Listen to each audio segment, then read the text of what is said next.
أعوذ بالله من الشيطان الرجيم. بسم الله الرحمن الرحيم. عما يتساءلون عن النبأ العظيم الذي هم فيه مختلفون كلا سيعلمون ثم كلا سيعلمون ألم نجعل الأرض مهادا والجبال أوتادا وخلقناكم أزواجا وجعلنا نومكم سباتا وجعلنا الليل لباسا وجعلنا النهار معاشا وبنينا فوقكم سبعا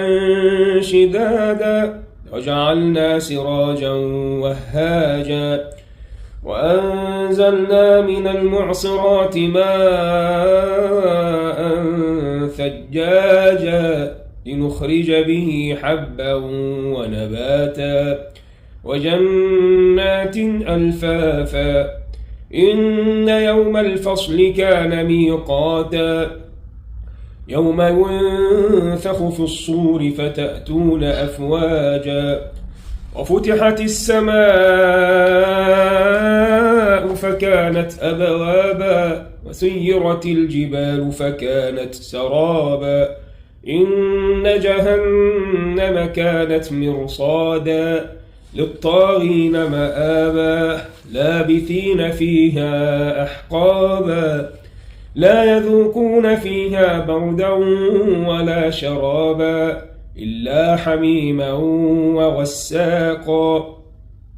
جزاء وفاقا إنهم كانوا لا يرجون حسابا وكذبوا بآياتنا كذابا